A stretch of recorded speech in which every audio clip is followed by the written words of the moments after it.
for refuge until I'm enlightened, the Buddha, Dharma, and the Sangha, by the merits of giving and the other perfections, may I become a Buddha and after all sentient beings. I go for refuge until I'm enlightened, the Buddha, the Dharma, and the Sangha, by the merits of giving and the other perfections, may I become a Buddha and after all sentient beings. We should pause to clearly adjust our motivations as we're studying, a Dharma text of the Mahayana tradition. It's not enough that the text be grounded in great compassion. Mahayana, our mind has to be. So thinking that we're studying this, motivated by loving kindness and compassion, to liberate all sentient beings and ourselves every kind of suffering and its cause. We're studying in order to achieve enlightenment for the benefit of all sentient beings.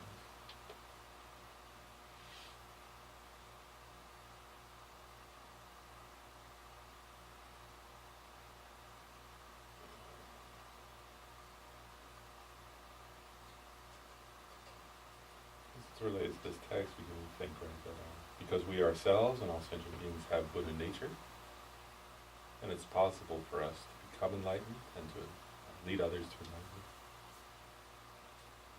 So the purpose of studying this text is for that.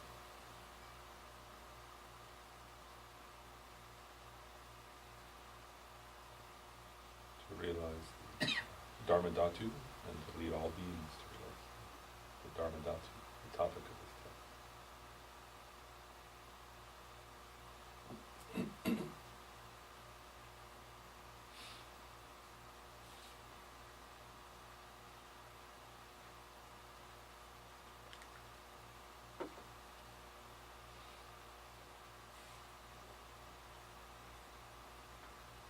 So then,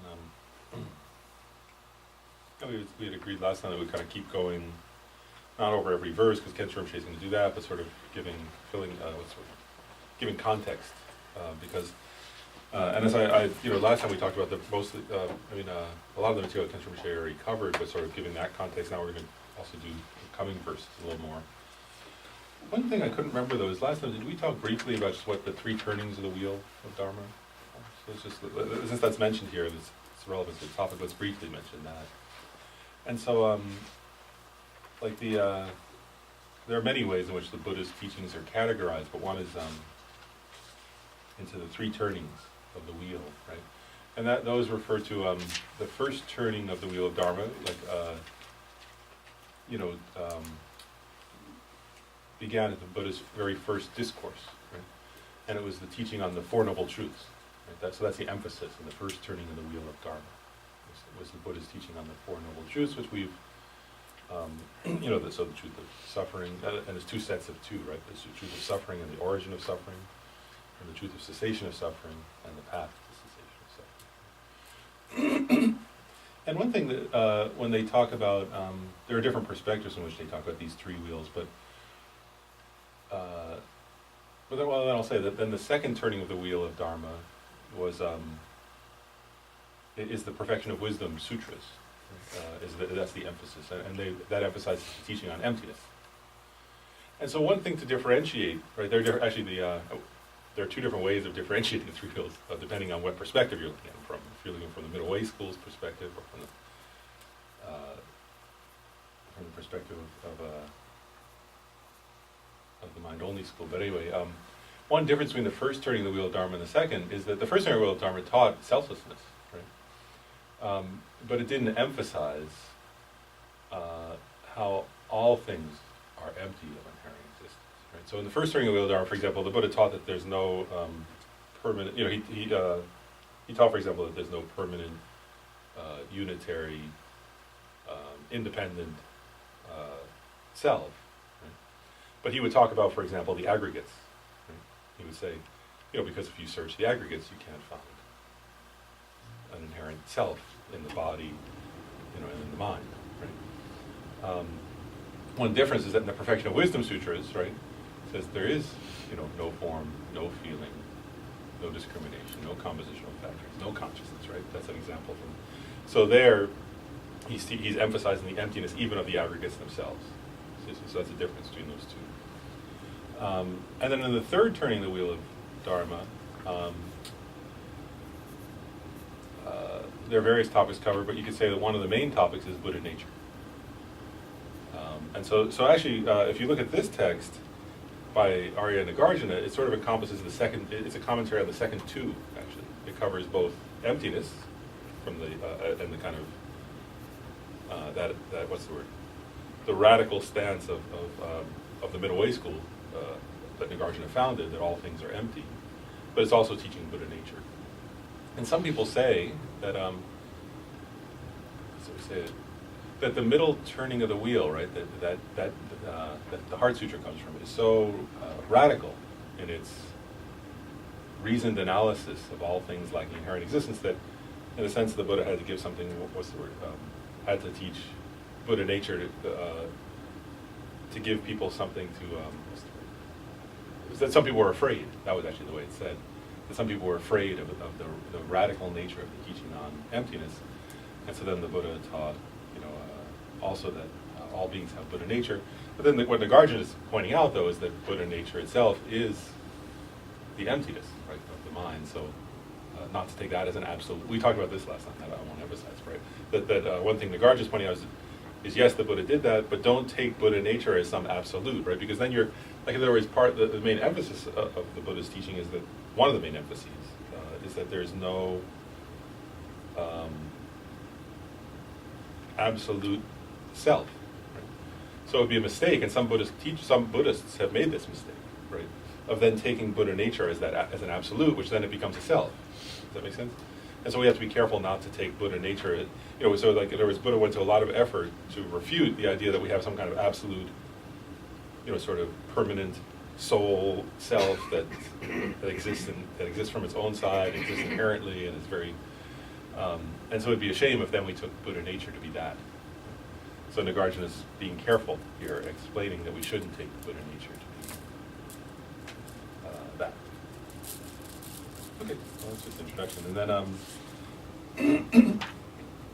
next thing I want to say, because we're picking up around, like, I'm not going to cover every verse, but we're picking up around in the 30s, verse 33, 5 on or so. And so one thing I want to emphasize there is, last time we had said that, according to this text, that Dharmadhatu, right, because the title is, right, Praise of Dharmadhatu. And we had said last time that Dharmadhatu mainly, the main referent of Dharmadhatu is the emptiness of the mind itself. So how the mind is empty of, in this case, true nature or self-nature or inherent nature, its own inherent nature. It's important to understand, with these verses coming, that Dharmadhatu can also refer to the emptiness of any phenomenon, or all phenomena. So, in other words, it mainly, when speaking of Dharmadhatu, usually you're talking about the emptiness of mind, right? But the term Dharmadhatu can also refer to any emptiness, the emptiness of any phenomenon, right? So it can also refer to the emptiness of form, for example. So it's a matter of emphasis then. We emphasize that it's the emptiness of mind itself.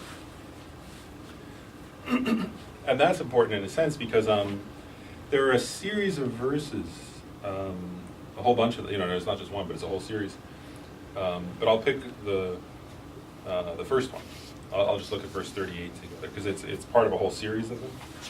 Where it says, "When the eye and form assume their right relation, appearances appear without a blur.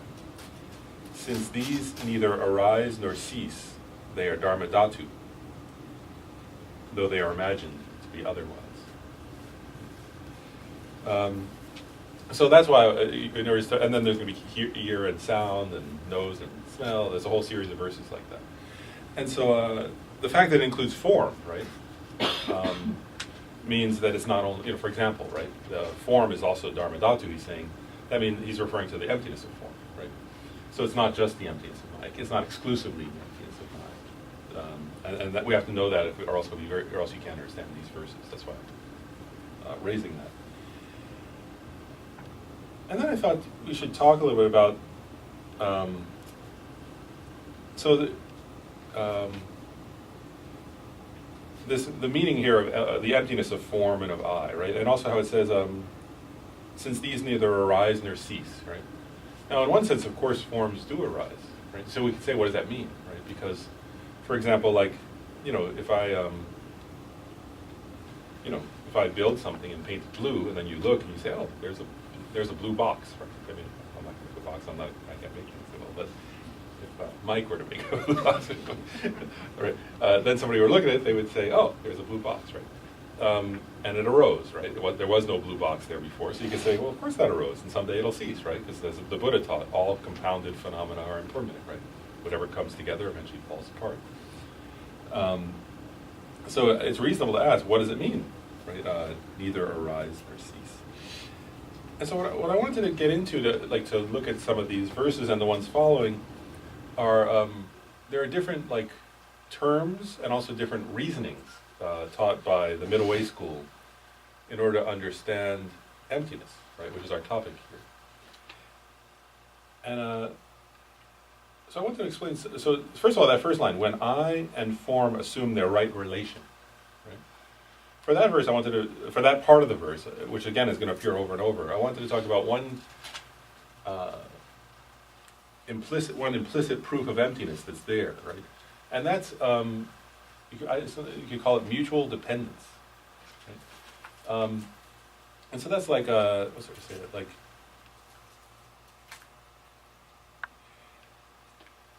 in other words, because there are many types of dependent. We've said that, actually, we should say this too. Okay, so in the middle way school, the ultimate reasoning proving emptiness is dependent origination. Right? That's often said by Nagarjuna. But actually, there are many different. There are many different types of interdependence or dependent origination. There are different levels of subtlety. So this one, I want to start with this. I remember when Ken Shermshade explained this one time using another text, he was saying, for example, if you, he used the Tibetan, I always think the Western one, like here in New York, he used the Tibetan one, on this side of the mountain, the other side of the mountain, right? So that's a lot of mountains, so it makes sense. But actually, let's use, just to make it easier to talk, let's use a Western one, right? So if I'm here, right, and I say I'm here, and California's out there, right? It's a 3 or 4 hour flight to California, something like that, right? So I'm here, and then if I want to go to California, I want to go there, right? Then if I'm in then later if I get to California, right, then I'll say to my friend, oh, I'm here, but why? Fairfax is there. Right? I'm thinking of flying back to Dulles. I'm going to go to Fairfax, so I'm going to go there. Right? So in other words, here and there exist only only relationally. Right? So there is no real here, right? It appears to us as though when I'm here, it seems like this is here, right? And it seems like it's really here. Right? But if this were really here, then it would have to always be here. So when I'm in California, I'd have to say, oh, I'm here, and I'm here, and what I have to mean here, right? But actually, if I'm in California, then here appears to be really there, right? But if it were really there, I could never get there, right? Because it would always be there. It would never become here, right? And so those terms are, let's sort of say it. What we're getting at, though, is if you check your experience, right? When you say I'm here, it appears very, real, right? That this is really here, right? And that's a false appearance, right? This is here only in mere name, right? In mere designation. It is here. How is it here? In merely in a kind of conceptual and verbal way. Right? So let's use another example of this mutual dependency. Right? So I'm going to use the example of Gabe for a moment. Right? So Gabe is a father, right? And if one of his daughters looks at him, then immediately, right, the thought comes dad, and he appears like that's who he is. That's his identity. Right? That's real. And if you see him with his daughters, then and you see him being kind to them as he is, and so on, then you would say, oh, he's a good dad. Right? And then he appears to be a dad there from his own side, right? Like you look at him and you think that's the dad, right? What he's saying is, actually, that's not the dad, right? dad only exists, what's there to say, when things assume their right relation, right? It only exists relationally, right? So in other words, father and daughter are two terms, right? And they can only exist in relation to the other, right? There's no parent without a child, there's no child without a parent. Right? So they exist in mutual dependence, right? Which means if there is that they're not, that they're not independent, first of all, right? So it's not independent, then that means it can't exist intrinsically in one side of the relationship, because it only exists in a mutually dependent way, right? And so that which is mutually dependent, so in other words, but this is the important part, because remember here in this verse it says, although they are imagined to be otherwise, right? That's the last part of the verse. So the point is that like, it appears to us to be intrinsic, right? So in other words, you see, if you see Gabe with his kids, then there's this appearance, he's the dad, right? It appears to be there, right? It doesn't appear to us to be a mere designation based on an interdependent, mutually dependent relationship, right? And actually think about it, right? Like these kinds of labels, and then we believe that, you may not get it, that you believe it to be intrinsic, but this way, like, it doesn't appear to us to be a mere designation based on mutual dependence, and one way of proving that is we kill over these things, right? In other words, you say, I'm American, they're this, right? Or if you say that this is, or some people say, this is my daughter, and then if you hurt them, then I'm going to take the shotgun and, right, I'm going to harm you, I'll kill you, because the feeling is, that's intrinsically mine, that's intrinsically my country, or my daughter, or my son, and you're intrinsically other, right? That's the appearance that comes to our mind, and then we base our actions on those things, right? Based on that, we steal, we kill, we do all kinds of things, right? So they don't appear to us to be, what's the story say here? Just happen to temporarily assume their right relation, and then exist in mere name, right? Exist as a mere designation. That's definitely not how it appears to us, right? So when it says, though they are imagined to be otherwise, right? Imagined to be otherwise is a very profound point, right? Because it's based on that imagined to be otherwise that we generate, for example, hatred, right? That we generate craving. Everything we desire, all the desire we have, is based on imagined to be otherwise. Does that make sense? So like things are appearing to us to have their own like independent, in themselves, intrinsic nature. But what he's saying here is they exist in a mutually dependent or relational way. So they don't have their own intrinsic nature. That's one reasoning proving emptiness. Does that make sense? So that's what this verse is partly getting at. And I want to say something else about that, right? So then the eye and form, the ear and sound, right? So let's pick sound as the example, right? Again, like if somebody you've really put a lot of energy into and invested a lot of love and kindness and care into and attachment to and so on, right? If they suddenly say something absolutely horrible to you, right? Like terribly mean, right? For sure at that moment, there's not the idea that, the ear and sound exist in your name, your relationality, there's no intrinsic sound, sound is, so sound exists as a mere designation, and the ear exists as a mere designation. That's not the appearance, right? Again, the appearance is like we feel what? Incredibly hurt, right? Or we could feel incredibly angry, we could feel incredibly like, so sound doesn't appear to us. I'm just picking an extreme example to point out that's not how sound appears to us. But actually that's never how sound appears to us, right? Sound always appears like, and what this is saying is like, actually like the term, like the meaning of sound, right? That without hearing, without somebody to hear it, right? Where sound only exists in relation to hearing, to ears, right? And an ear, as an what's the word? An organ of hearing only exists in relation to sound, right? Same thing like that sight, right? The eye, that's what I'm getting at, right? The eye as a seeing organ only exists in relation to visible form, and visible form only exists in relation to eyes. And again, if you check with your own experience, that's definitely not how things appear. Right? Things appear, like, whereas like, things appear to exist in and of themselves, right? Independently. This is saying, and this is a proof, right? This is one of the Guardian is saying Right? He's giving a proof of emptiness, right? And remember what we've talked about this before, that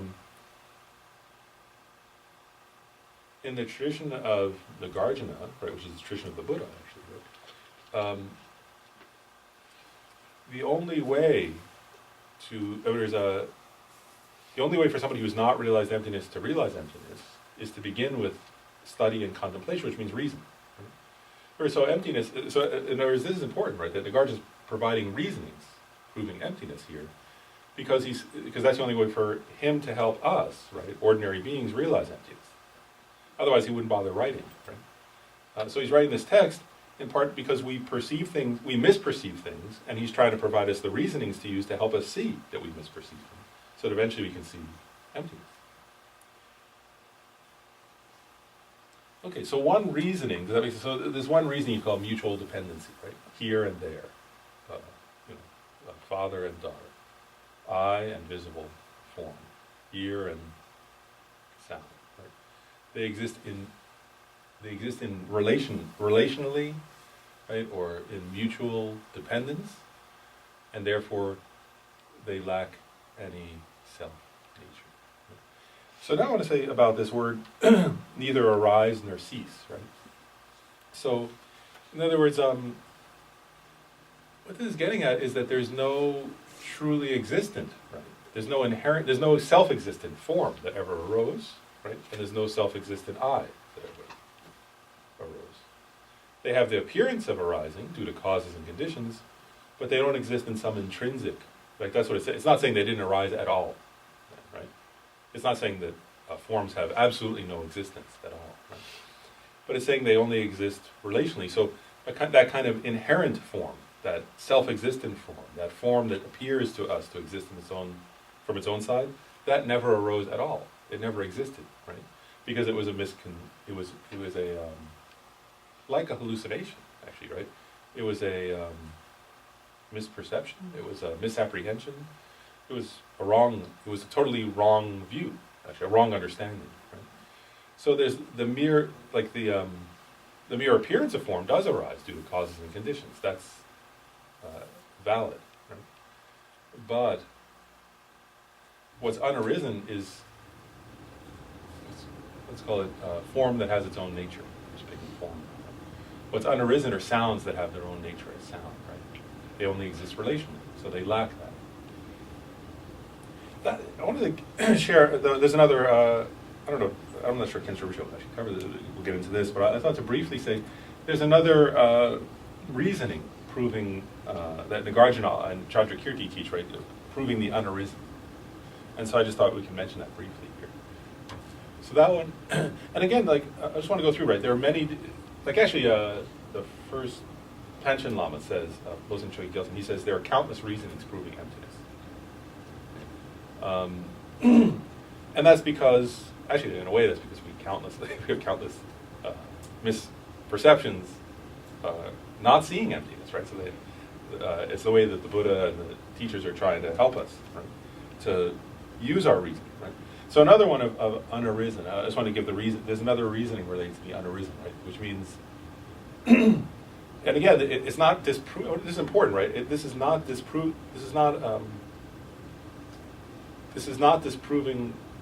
that things do exist relationally, right? What we're trying to disprove is that things have their own inherent nature, right? Or their own self-nature, their own independent nature. So another one is so unarisen, right? Another proof of that, which is often given in relation to external objects, it's not that a truly existent thing, right? The beginning point is, if something is truly existent and inherently existent from its own side, then it has to be arisen, right? Arisen as something truly existent. And if it has this true existence from its own side, then it truly arose, then it has to have truly arisen either from itself, from something else, from both, or from neither. Right? Otherwise, it didn't truly arise. Those are the only possibilities. And one has to understand those are the only possibilities, right? One has to kind of think, so you'd have to actually reason through this in contemplation and meditation. And so then you have to go through that, right? Now actually, I'm curious, if we say that, right? So, does the chair exist? from its own side. And how did it arise? Right? Did it arise from itself, from something else, from both, or from neither? Actually, to your mind, which appears to be the case? Does it appear to be arisen from nothing? No. So what does it seem to have arisen at the moment? Because people are different. There's not a right answer to this. There's people are different in different moments. Other. It seems like it arose from other things. Yeah, sometimes people say, usually it appears like, usually it'll appear to us as either, there are some philosophical Hindu schools, for example, that have a view that it arose from self. Like they sort of say it already existed before it was made or something like that. That's not an ordinary.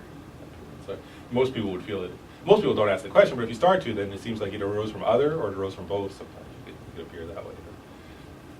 So anyway, then the proof, right? You know, so you can go through them, right? In other words, if something inherently exists, and then there are inherently existent, well, first of all, the self is pretty easy, right?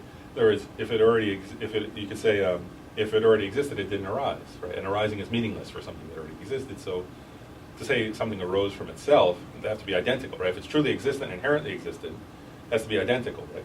So then there's no meaning to it, right? The chair, like before the chair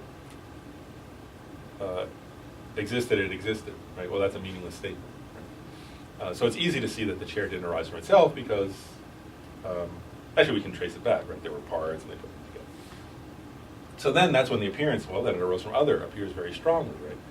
But then it's important that you have to, this actually is the one that probably is the most important of those reasons, where you actually think through it and you say, so if something is existent from its own side, right, and inherently, its nature is there, but arose from other things that had their own nature from their own side, right, then they can transform into something that exists from its own side, like this, right? Because they're that, right? And something that's inherently and from its own side that can't become this, right? So, so a thread, right? A piece of thread is a piece of thread, right? And it can't become a chair. How can a piece of thread, actually if you think of a piece of thread, for somebody who believes in self-existent nature, right? If a piece of thread then is always a piece of thread, right? So a piece of thread, you can't say, well, that becomes a chair. Right? We could say, you know, and this is like the middle way's subtle point, right? That if you arrange dependent factors, right, there could be the appearance of a chair, and then you can say that's a chair, right? You could designate it chair, and that's a valid conventional label, right? But there's no chair there from its own side, right? Because thread can't. You know, whereas thread and chair can't be the same. They can't be identical, right? So, right. So the point there being that things can, what's the word? Due to many dependent factors, right? They can appear in a certain way, right? And then we can label them that, and that's valid. But if that which were inherently other could become inherently this, right? Then things could arise from other, but that doesn't make any sense. It's impossible, right? For something inherently that was a thread to now inherently be a chair, right? From its own side. That doesn't make any sense, right? And then they say if you try to ask both, right? Well, then you get the faults of both. Then it already existed, and things that never could have become it became it. Now you have twice as many flaws, right? And if things arose from nothing, well, actually, Chandrakirti points out, it was Nagarjuna's most successful expounder. One who says you don't need a philosopher to disprove that. Even farmers know, right? Things don't arise from nothing. You know, if you don't plant the seed, you don't get a crop. And so that's another way of proving. So then you meditate on that, right? And then you say, so the chair is unarisen, right? So going back to this phrase, right? Since it neither arises nor ceases, right? So if you meditate like that, right, then you say, then the truly existent chair, the chair that seemed to exist from its own side, if you contemplate how it didn't arise from itself, didn't arise from other, didn't arise from both, didn't arise from, you say, wow, it's unarisen then. Right? Then you actually experience that. Then that phrase has meaning, right? And that which is unarisen, they say, can't abide and can't cease, right? And there's something, you say, if something didn't arise, how can it cease? Right? So what there is a mere appearance, right? Based on dependence of many factors, based on also parts, right? Then based on labeling. The chair does exist in that mere, as a mere, it exists nominally. Right? But you as you meditate, you realize, oh, but the real chair is unarisen. Right? And you have some experience like that, right? And then you experience, well, if it didn't rise, it's not. Then it can't abide. It's not abiding now, although it appears to me, right? And this line, they are imagined to be otherwise, right? Whereas my mind is imagining that it arose, that it's abiding from its own side, and that someday it will cease from its own side. And what you do these phrases, right, are intended for us to meditate on, right? So in other words, so it's not arisen. So this is a false. So then you see, oh, that appearance I have of the truly arisen chair, arisen from its own side chair, is a false appearance. Makes sense? So it's a reasoning implied in those terms for meditation. It's not just, and this is important, right? Because it's not just philosophy. It's not just, the idea is that these terms are sort of like almost like keywords for us to meditate. Emptiness in this case. Another point I wanted to make about these verses, right, is that, that I was saying, like, how this is a commentary, right? The earlier part where he was talking about, in the earlier section, Nagarjuna was talking more about Buddha nature, right? Where he was talking about, it's hidden, right? He was giving those analogies of how, that Buddha nature abides, in a sense, in all beings, in a way that's not. It abides in a sense of that's not truly abiding, right? Say that way. But that it's hidden, right, by the afflictive emotions, right? Now here, Nagarjuna is more explicitly explaining emptiness, right? There, emptiness was briefly mentioned. Now here, Nagarjuna is going into more detail about emptiness, right? Also, in a way, you could take these. These verses, right, come straight. You could say they're almost a direct explanation of, of the Perfection of Wisdom Sutras, right? And the Perfection of Wisdom Sutras, as I said earlier, there's a lot of the Heart Sutra is a very short one, right? There are long ones, the 8,000 verse, 100,000 verse, where they, are talking very explicitly about emptiness. And right, but think of the Heart Sutra, right, where it says there's no eye, no ear, no nose, no tongue, no body, no mind, no form, no sound, no smell, no taste, right? Well, these verses directly are explaining the meaning of that, right? Where it says no eye and no form, right? I mean, when eye and form assume the right relation, and so on. Nagarjuna is explaining really the, because if you just read the Heart Sutra, it said that, disciples with great merit and great wisdom and great intellect, could spontaneously realize emptiness. For most of us, what does the Buddha mean, right? Well, then we study Nagarjuna, right? He's explaining what the Buddha means here in these kind of verses. So if you study these verses, then you can go back, and when you read the Heart Sutra, they have more meaning, right? When the Buddha says no eye, no ear, no nose, right? You can think, oh, because eye and form are mutually dependent, right? That means they're empty of their own independent nature. Also, eye and form are unarisen, right? So there's no has a meaning, right? There is no eye if it's unarisen, right? From that perspective, he's looking at it from that perspective, right? Refuting inherent, and it says no, it's refuting inherent existence, right? It's not refuting mere existence. It's not refuting conventional existence, but it's refuting inherent nature. So does that make sense about those? I just wanted, Kentram shall go into much more detail about each verse, but I just thought to give a general context again, because that's what I said we would do. So what does without a border? Where is that? Second one. First and right. Oh, okay. Actually, well, I think, in one way it could just mean, like whatever, person has good vision, right? Like, so it appears clearly. But I think there's another implicit meaning there if you think about the way, I've never, with the way Chandrakirti and Nagarjuna and later, like Kappa and others explain the middle way school. So I'll say my own, I'm just guessing here, so I'm not 100% sure if this is what Nagarjuna intended, actually. I don't know what he actually intended, but I think it makes sense if you look at the middle way school's view here. It's that, and I think this must be what you know this, Jeff, already, I think, but right, part of what they're talking about is, Kappa say, like, one thing that that Lama Tsongkhapa points out, right, is that using the reasonings to prove emptiness, right, it's not that hard, actually, in a sense, to prove that things don't have inherent nature, right? If you're willing to use reasoning, and you're willing to actually, understand the reasonings that Nagarjuna and Chandrakirti present and apply them, it's not so difficult, actually, right, to realize, wow, yeah, it appears one way, but it's not that way. But without a blur could be taken, in my opinion, as, like, what Lama Tsongkhapa says is that what's difficult is to understand how that implies dependent origination, which implies that all things function perfectly, right, and precisely according to causes and conditions, including karma, including the slightest mechanisms, right, that every mechanism for the appearance to appear, right,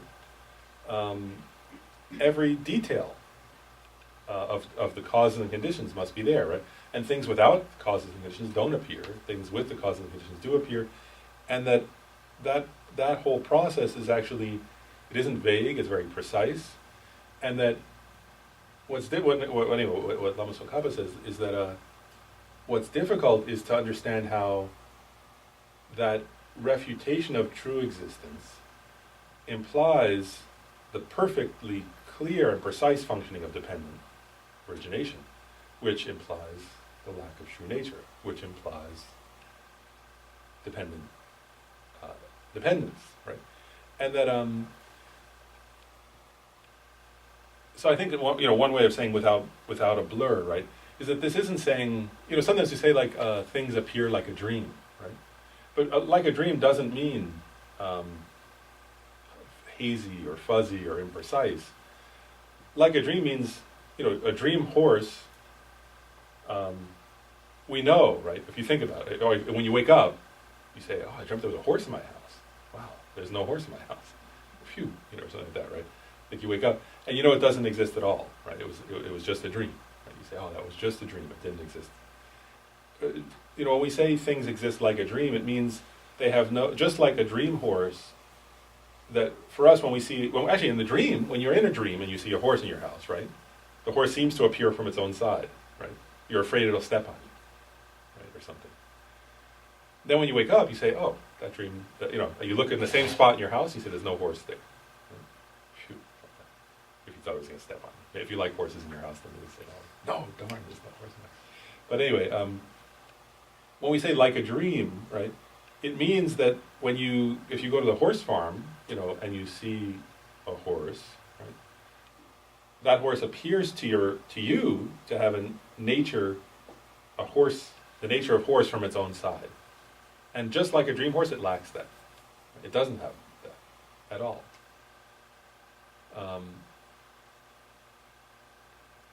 See, and when we say that, if you contemplate that enough, it's a little disturbing, actually, right? Like, so not just is the dream horse not a horse from its own side, but the horse that I'm riding on is not a horse from its own side. That feels a little uneasy, right? If you're on a horse, for example. If you do it in your car, for example, right? The car is not there are proofs of like chariots in Buddhist text, right? So if you're driving a car and then you feel the car has no self-existence,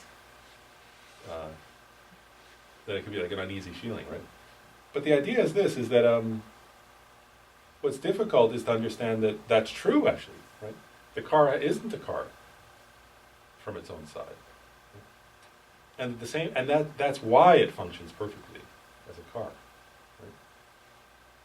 Right?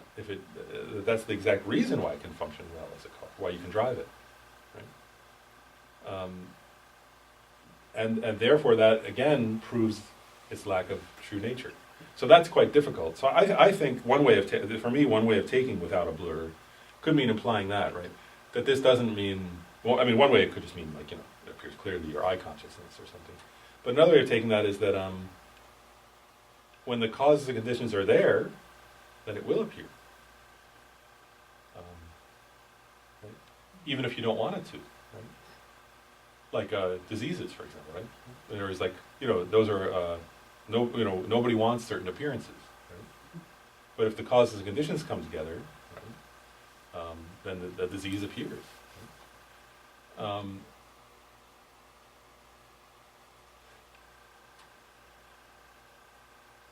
and it appears quite precisely, right? You know, it's like, it's not vague, right? The person has, you know, when the doctor says the cancer's here, right? Well, it's quite precise, right? And it can only arise because there's no inherently existing cancer there, right? Therefore, cancer is there. Do you see how it's, but do you see what, actually, let's go back. I just want to make sure we get it. Right? That when we did it earlier, right, to prove that there's no inherent chair from the chairs on the side, right? If you think of the reasoning of unarisen or the reasoning of mutual dependence, for example, those two we covered now, it's not that hard to get, right? It's clearly a valid, or you can see that Nagarjuna is getting at something valid. It is harder, right, to see how that implies, but think about it, right? If things exist in mutual dependence, right? Let's take, actually, and we'll go through this. Okay, it was in my notes anyway. Let's do this. So actually, there are three levels. Sometimes, I mean, there are more, but actually, sometimes it's broken down to three levels. When we say dependent origination, right? All Buddhist schools agree in this idea of dependent origination. Right? There's the 12 links of dependent origination, for example, that are taught in conjunction with the Four Noble Truths. So even in the first turning of the wheel, dependence was taught. But I want to go through three levels of dependent origination. One is based on causes and conditions.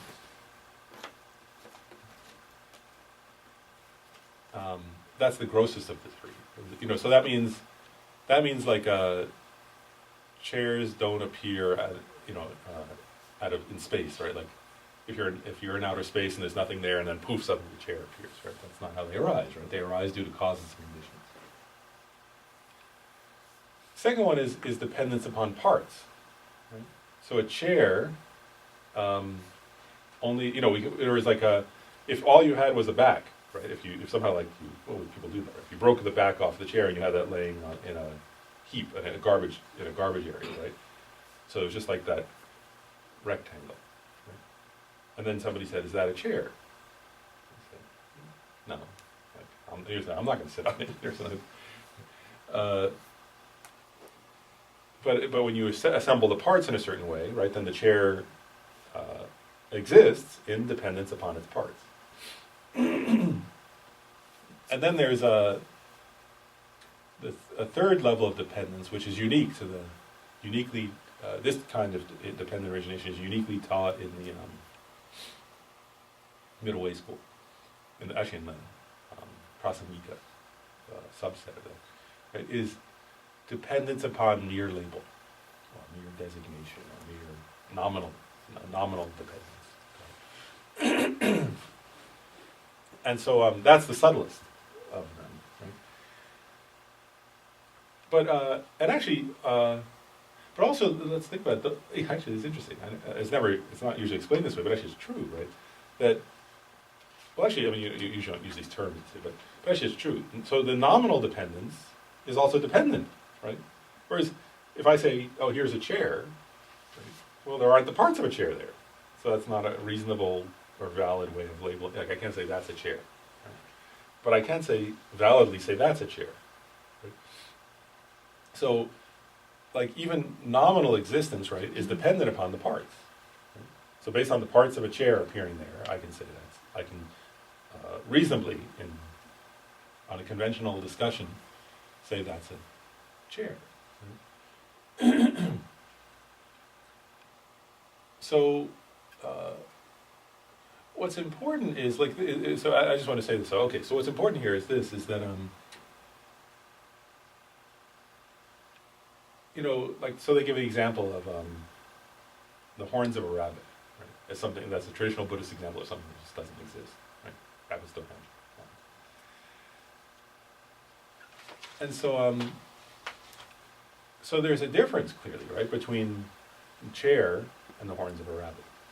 Because the horns of a rabbit, first of all, the causes and conditions weren't there, so they didn't arise, right? Like, from an evolutionary perspective, right? Or all different. The causes and conditions aren't there. Also, the parts aren't there, right? So that even conventionally, there's no such thing as the horns of a rabbit. Whereas chairs do exist conventionally, right? Why? Because the causes and conditions function properly, right? The parts exist, and based on those parts, there's a dependence still on labeling, right? And in that sense, they do exist, and they exist quite precisely. And a chair is not the same as a table, right? Which is not the same as a rug, which is not. Those are all, in terms of conventional discourse, it's meaningful to say those are different, right? And they're all the same in lacking their own inherent nature. So, really, if we think about it carefully, right, like the fact that things lack their inherent nature means they can arise based on causes and conditions. And it means that all the causes and conditions have to be assembled correctly or they won't arise, right? You know, if you have thread over here and, what do you call it, like filling over there and pieces of metal over here, that's not a chair, right? So what's before causes condition? What's that? What's before causes condition? Before that, what's there? What's interesting, right, is that actually this is important, right, that the causes and conditions, remember because we said, things don't arise inherently from other, right? So what that means is that the causes and conditions, first of all, themselves have to have arisen from other causes and conditions, right? Which means they have to be empty, right? Whereas they're only causes and actually, let's go back to this one of mutual dependence, right? Like so, I gave the example of parent, right? But let's take you for a moment, right? Like in other words, causes and conditions. Like let's say one of the causes and conditions for Fidel arising is his parents, his mom and dad. You're human, so so that's definitely true, right? But your parents are only parents in relation to their children, right? In other words, when they were born, they weren't parents. Right? When your mom was a little baby, right? She definitely wasn't a mom at that time, right? So the point being that, like, from the point of view, if I'm looking at you and saying, oh, how did this body arise, right? Then I could say, oh, well, his mom and dad, right? Then they appear to me, and suddenly this is the problem, right? Then they appear to me as if, because I know you, right? So then I think, I don't know them, but to my mind, then they appear to me as if they're truly existent. Oh, that's mom and dad. They seem like they're truly existent dad, right? But actually, when your mom was born, she wasn't mom, right? She was a little girl, that was the correct label, right, at that time. So the point being, like you say, what came before, right? Like, in other words, actually, the cause, my point is this, is that the cause is not inherently a cause, right? It's only correctly labeled a cause relationally, in relation to its result, right? And the result is only labeled a result in relation to its cause. So they're mutually dependent, right? So in one way then, that cause, you could say, so like if I look at you, right, then I say, one of the causal factors, right, was his parents. I'll pick one, his mom, right? But then, if somebody were to look from your mom's point of view, you'd say, no, she's the result. Right? She's not a cause from her own side. She's a result of her parents, for example, right? So is she a cause or is she a result, right? Point being, she can exist. This is what the middle way school is saying. It's relational. It's mutual. This is what this verse is saying, right? It only exists nominally in terms of mutual dependence, right? So, is it correct if we look at your mom in relation to her parents to say she's a result? You say, well, yeah, sure, that's a valid label. Then if we look at her in relation to you, you can say, is it valid to say she's a cause? Yes, of course, right? Whereas he wouldn't be here for that. If she weren't there, then he wouldn't be here, right? So he only exists in dependence upon her. He's a result, and she's a causal factor of his existing, right? So which is she from her own side? And that's the point. That's part of what this is getting at, is she appears to, whichever one it is at that moment, she appears as a real cause, or she appears as a real result. But then if you meditate like this, you realize she's, none of those qualities are inherent to her nature. Right? Her nature is empty of either, right? But she can appear in either way, in mutual dependence, right, in relation to results, in relation to, you get what I mean? So it exists in mere relation. So, in other words, so from the point of view, if we're looking from the result, we can say, oh, well, then there are causes going back infinitely, right? But those are only causes in relation to the results, right? They're not causes from their own side. So does that make sense? Yeah.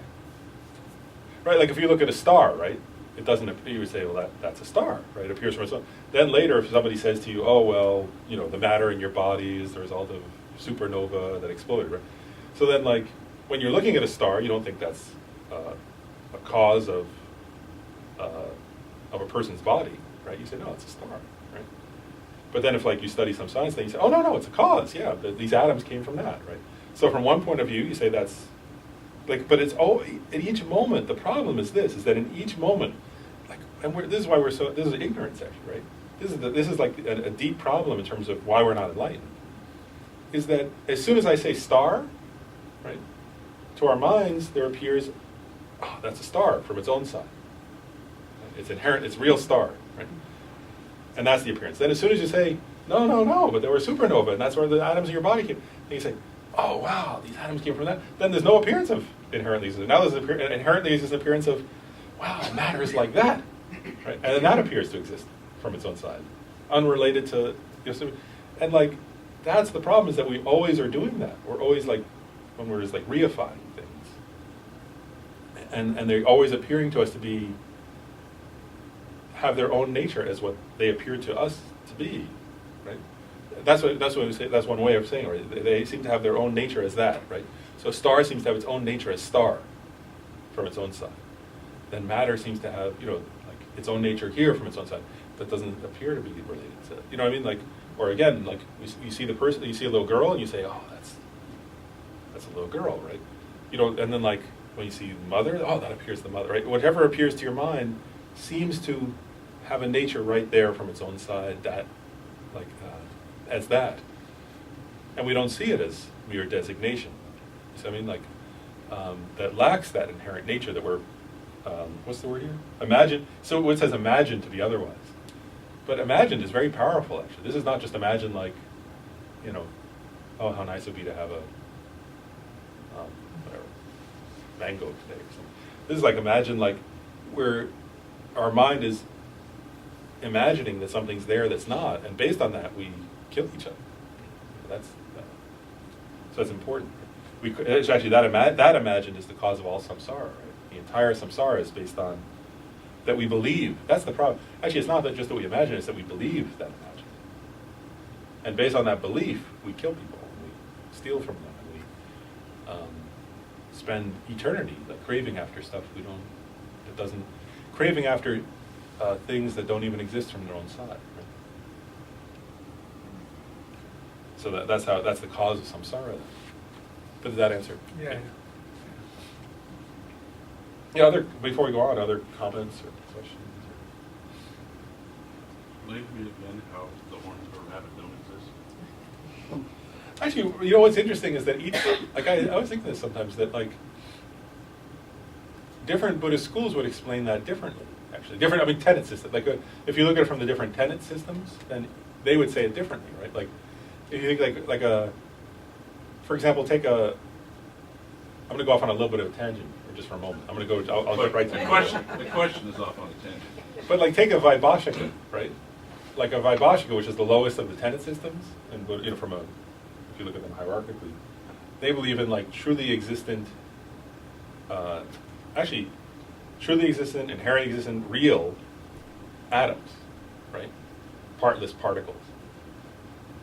So from their point of view, they would say, well, there are no partless particles there. Partless particles are real, right? So if there are no partless particles there making up the horns, then the horns can't exist, because all that's real are one thing that's real are partless particles. There's no partless particle there; it's not real. That's not the middle way school. Of course, middle way school doesn't believe in partless particles, so they wouldn't say that. Actually, from Chandrakirti's perspective, right? Chandrakirti sometimes says what? That he refutes inherent existence, right? But then he says, then the question arises: do things exist conventionally? Right? How do we prove that things? And so from that school's perspective, it's that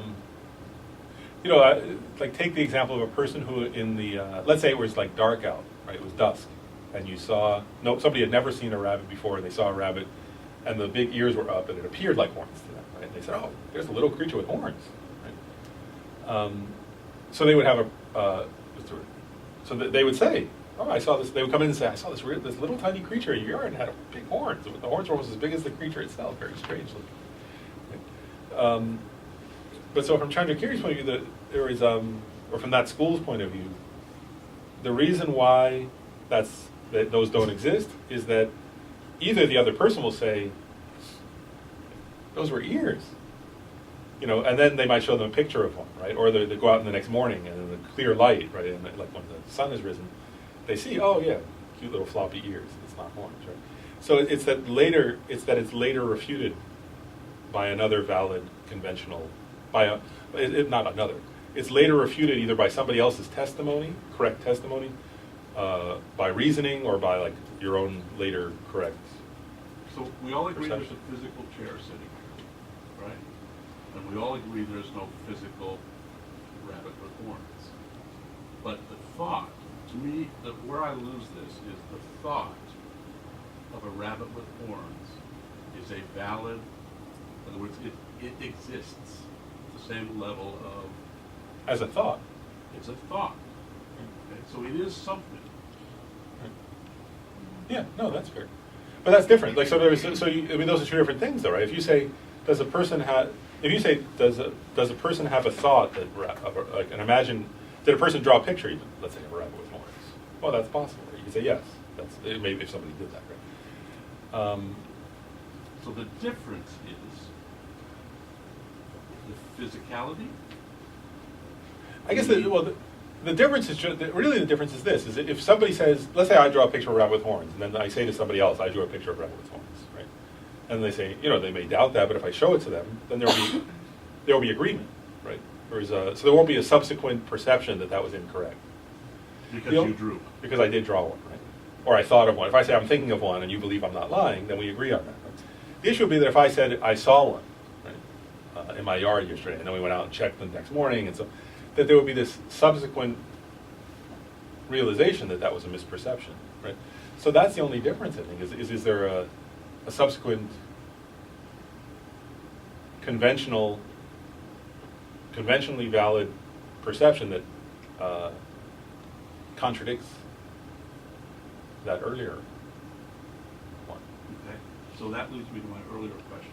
In this form, I and form, assuming they're right relation. The tree falls in the woods. There's no one there, right? Does the sound exist without the hearing? Because something happens, right? There's airwaves that move, but they're not perceived. There's nothing. So does that sound exist? Well, think about it this way, like from in general in Buddhist philosophy, right? There's this is now on a conventional level, not talking about emptiness, right? On a conventional level, what is the definition of exist, right? Like, since there is no, so anyway, without getting into emptiness, so the definition is, one definition that's sometimes used is that which is, I'm not going to say it in a perfect philosophical way, philosophy, but that which is perceived by valid cognition. So the question is it a valid cognition or not, right? But if something doesn't appear, and now remember, one thing is, remember that a valid cognition includes both a valid cognition if it's conventional, of ordinary persons, of bodhisattvas, and of Buddhas as well, right? But the issue would be, if something is perceived by a valid cognition, then that's one way of saying, that's one way of defining it as existing, right? And if it doesn't appear, and actually, by the way, if we get into this verse, right, that's still dependent, right? A valid cognition is still a dependent origination. But conventionally, does that exist? So that's one way of defining exist. So the question would be, did it appear to a valid cognition or not? That's an interesting philosophical question. Did a Buddha perceive it? Did an animal perceive it? But if something is not they said something to this, an object of knowledge and an existent are synonyms, right? Because whereas if something can never be perceived, then it doesn't. Then there's no meaningful sense in which it exists, right? Like to be exist. Because we say it like, for a thing to exist, it has to be an object of valid cognition. That's what validates it as existing from in Buddhist philosophy, in some definitions. So the answer would be that unperceived, there is no sound when the tree falls in the forest. If there is no perception of that tree, if there's no cognition of that, then it doesn't exist. Because and that's part of what Nagarjuna is saying here, right? Sound only exists as sound in relation, right, to hearing. And if there's no hearing, it doesn't exist as sound. That's not a meaningful designation. But that's not to say that there's not something. And what's important with Nagarjuna is, right, if you take from this school's point of view, right, that even if you say something, right, then that means, like, what's to say it, like,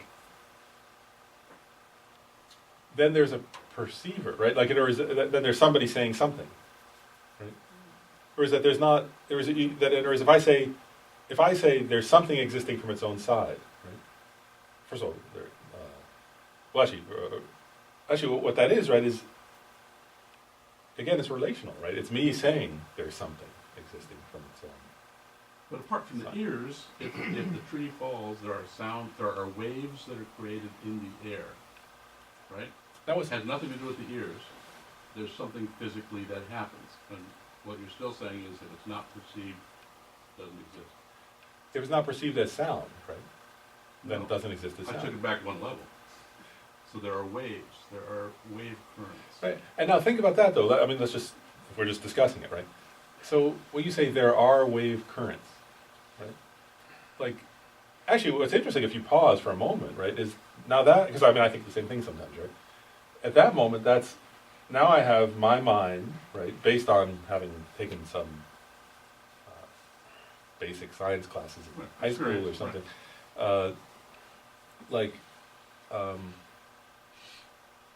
what's the word? Conceptually labeling sound waves, right? Because what's interesting, right, is that, and again, conventionally that's valid, right? In other words, if you create a device to measure, subtle movements then that's a valid, in other words, you can, based on that concept, you can create a equipment, you can measure it, and so on, right?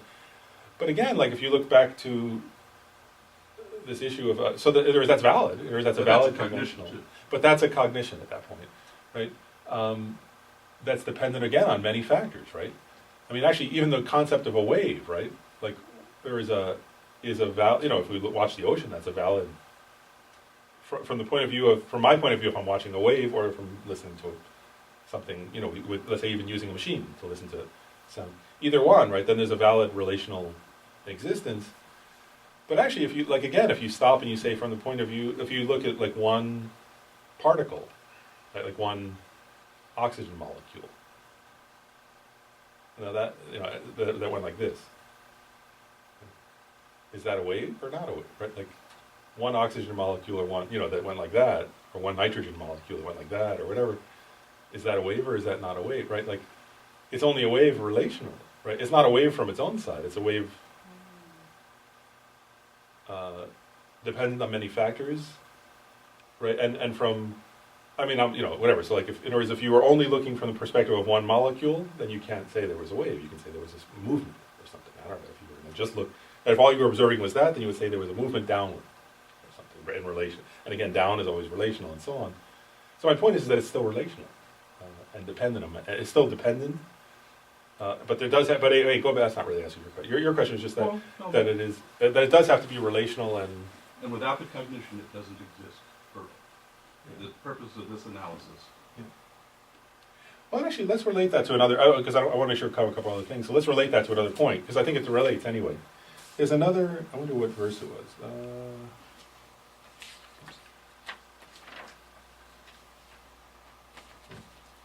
Oh, here it is, verse 52. Because I think it gets at a similar point. And actually, this is going to come later. Let's relate. So let's go to these verses now. So we're jumping ahead a little bit. We can go back if we need, but I think the other stuff we covered some. So let's look at verse 52. It says, just as those in hungry spirit realms see the sea as dry before their eyes, just so those in ignorance's grip just so with those in ignorance's grip, who think the Buddhas do not exist. And then after that, well, actually, I'm going to look at. Then he says, for lesser beings, and those with lesser merit, no matter what transcendent conquerors do, it's like placing a precious jewel in the hands of someone never known to see. For beings who have amassed sufficient merit, the signs are radiant with shining light, all 32 ablaze with brilliant glory. Beings like these in the Buddha's presence dwell. And then comes like a long section, so I just wanted to talk about this anyway. What Nagarjuna is getting at here, right, in part, is how, like, what we perceive and how we perceive things. Again, so remember earlier, I think it's related. Earlier he was saying perception is dependent, right? He was giving simple examples, the ear and sound, the eye and so on. Now Nagarjuna is getting into another story. Another level of discussing how things are dependently arisen, also not just dependent on having eyes and ears, but also dependent on your karma, right? And the karma of the person or being perceiving, right? And that the more, depending on how much purification the person's done, how much merit the person's created, they perceive things differently. They perceive, even conventionally, right? That one is, there's a difference of do they perceive emptiness or not. The other is even conventionally, different kinds of beings perceive things differently. And so Nagarjuna there gives the first example, right? He says, hungry ghosts, right, which are not non-human beings, right? One of the 6 realms of existence. Hungry ghosts are kind of spirits, right? They're depicted in the Wheel of Life, but anyway, he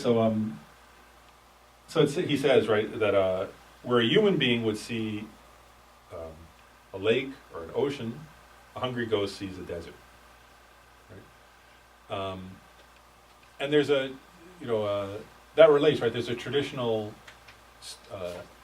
example that's given sometimes when teaching emptiness that's similar to that, where it's said that, like, if you take a cup of liquid, right, that if a hungry ghost looks at it, they see pus, and if a human looks at it, they see water, let's say, right? And then if a deva, like somebody in the god realm, views it, they see nectar of the gods, right?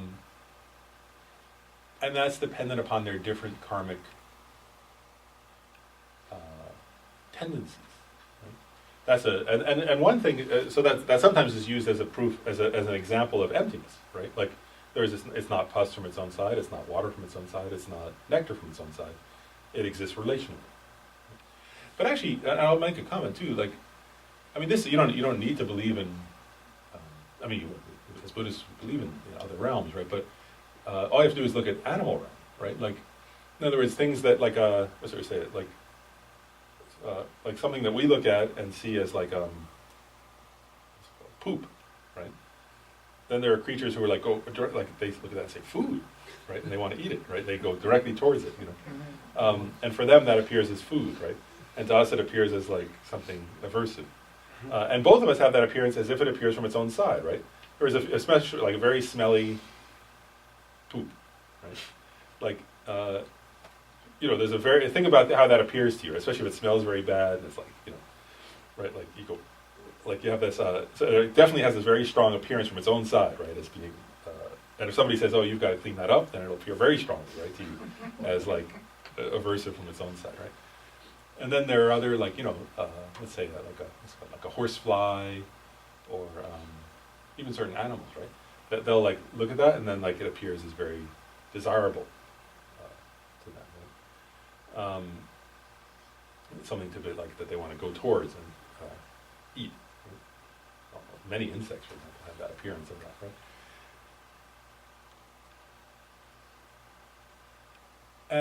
And what this is getting at, one thing it's getting at is that, like they're both, like, this is what's tricky, right? You could say, well, which is the valid cognition, mine or a fly's? Well, actually, the fly's cognition is valid from the perspective of a fly, right? Whereas if you're in an animal realm in a fly body, you need to eat, right? And that's a valid, It's a good deal. valid good meal, right? From a human perspective, it's a valid perception of something dirty that could make me sick, for example, right? So they're both valid, right? Neither one, like we want to say one is real and the other is not real, right? One appearance is real and the other's appearance is not real. One thing that Nagarjuna is implying here is that, again, it's getting back to Jeff. I think it's because so you see what I mean, Jeff? I think this gets at your question in a better way, as Nagarjuna's doing here, is that both are valid cognitions, right? From the perspective, like relationally, because valid cognition only exists relationally. Our feeling is that there should be some inherent thing that's correct and the other is wrong. In this sense, using the example of the poop, right, or using the example of water, right? It's the same point, right? Both appear to be intrinsic to that being. That's not valid, right? That there's some intrinsic water there, or there's some intrinsic pus there, or that poop is inherently disgusting or food, But relationally, they're both valid conventional appearances. So conventional reality is an illusion. Or is it, sometimes they say is illusion-like, or is I don't know, which is a better way to say it, but certainly it's illusion-like. It's not fixed in any way. Yeah, it's not fixed. Yeah. So how does that relate to the Dharmadhatu? And how we either uncover, experience, perceive, whatever. That's a great question, because that's exactly what Nagarjuna is getting at here. So if you look at the following verses, what Nagarjuna is getting at then, right, is that what he starts to explain next is so if you, then in terms of, so he starts off with perceiving the Buddhas, right? And then he gets into uncovering the Dharmadhatu after that.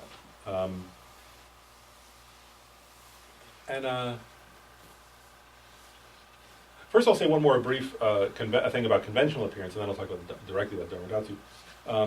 In terms of conventional appearance, because verse 53 and 54, right?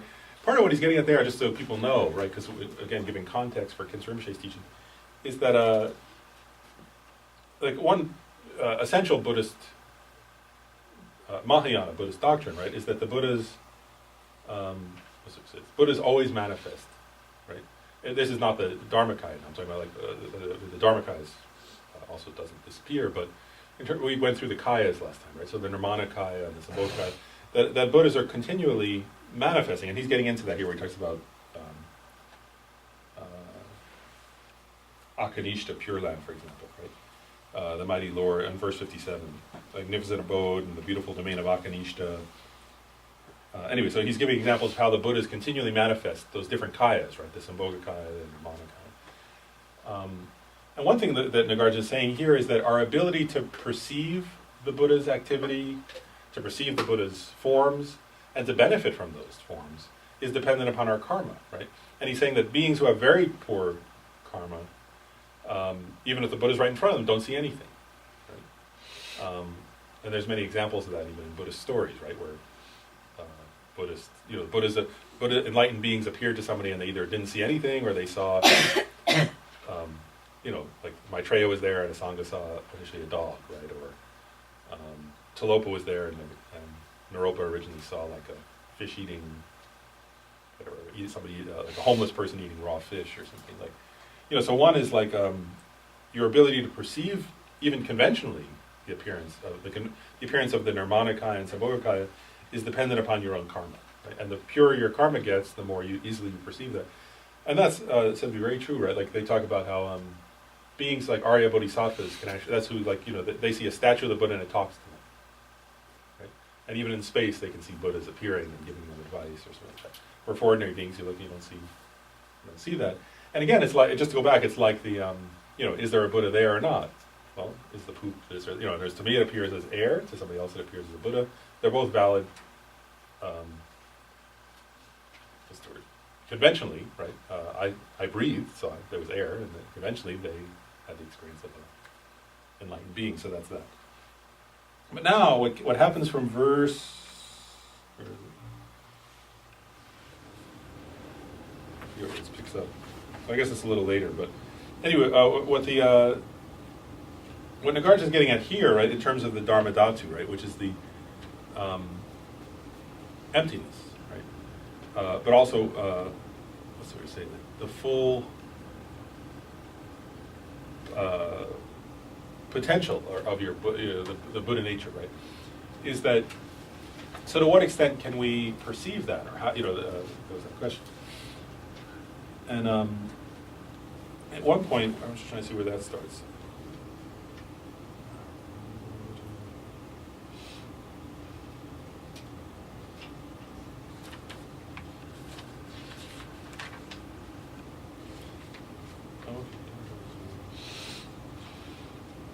Let's look at it. I want to cover a couple of things here. Like on verse 65, it says, "The Dharmadhatu is the ground for Buddhahood, nirvana, purity, and permanence.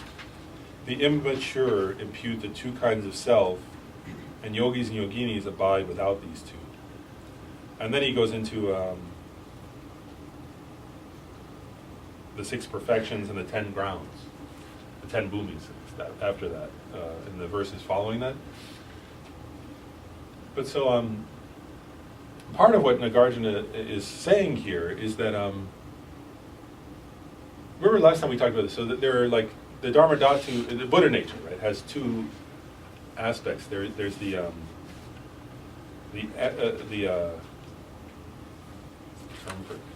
a developing Buddha nature, right, and then there's the abiding Buddha nature. I forget the correct term for that, but the first is the emptiness of the, right, we talked about this last time. The first is the emptiness of the mind itself, and the second is the abiding Buddha nature, I'll call it, is like, or the emptiness of mind itself, right?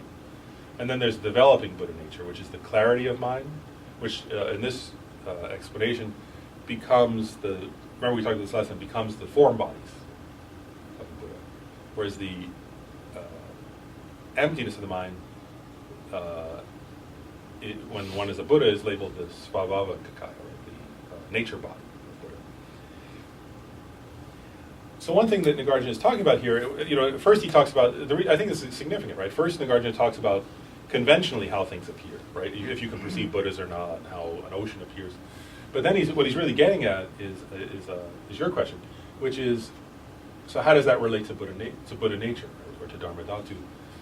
And part of what, one thing that Nagarjuna is saying is that the higher one goes on the bodhisattva path, the more one is capable of perceiving Buddha nature, right? Of perceiving the Dharmadhatu.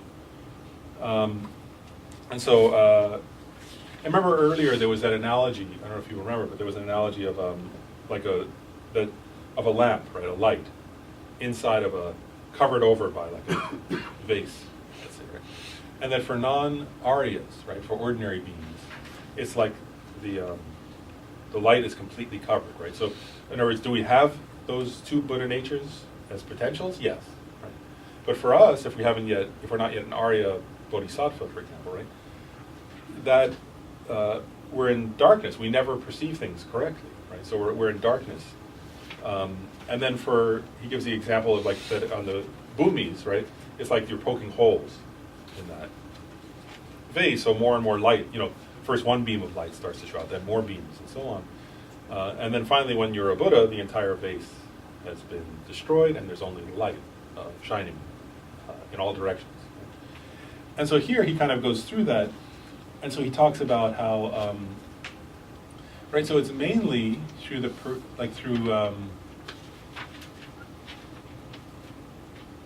say this. So what Nagarjuna gets at in these later verses, around the middle actually of the whole text, is that he says here, so that was why I turned to verse 65, right? Where he says, immature impute the 2 kinds of self, and yogis and yoginis abide without these 2. There he's starting to get at how does one progress, right, in seeing the Dharmadhatu. And the 2 kinds of self, right, what is that referring to? Usually that refers to that there are 2 selflessnesses, right? So one is the selflessness of persons, and they just break the emptiness from the. Actually, I'll say that too. Okay, so the 2 kinds of self refers usually to self of persons and the self of phenomena, right? That phenomena have their own inherent nature. And in all Buddhist tenet systems below, like if Nagarjuna's is considered the highest of all the tenet systems, in all Buddhist tenet systems below the middle way schools, those are like the selflessness of persons is considered to be grosser, and the selflessness of phenomena is considered to be more subtle kind of selflessness or emptiness. Did you see 64? If we look at, it says, for as long as I and mine are held to exist. Is that what you're referring to? Yeah, 64 and 65 both. Okay. As long as, the outside is imagined as well, both forms and selflessness are seen. Yeah, so that's right. So that's also getting at that, right? Self of persons and self of phenomena. Yeah. And so in all Buddhist tenet systems below Nagarjuna's, those are considered to be grosser and subtler.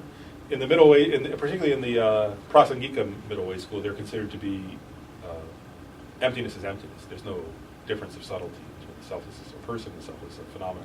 So for example, in other words, those other schools would say the selflessness of the person is not as subtle as the selflessness of the mind itself or the aggregates. Nagarjuna and Chandrakirti would say they're equally merely designated, they're equally empty from their own side. They do exist in mere name, they lack any intrinsic or inherent nature, so there's no difference in that sense, in subtlety. So what this is getting at, right, is that the main issue, right, is as long as we perceive, you say I and mine, or the two kinds of self, right, of persons, and of persons meaning mainly oneself, right, is the most strongly grasped at, and then other phenomena, including the aggregates themselves, right. As long as we perceive those two kinds of self, we're not perceiving the Dharmadhatu, right? And so where he says yogis and yoginis abide without these two, here yogi, right, means somebody who's seen, or yogini, means someone who's seen emptiness, right? Whereas that person can abide without grasping at a truly existent person or object. And it's only through that one can start to poke holes, right, in the obstacles to seeing the Dharmadhatu.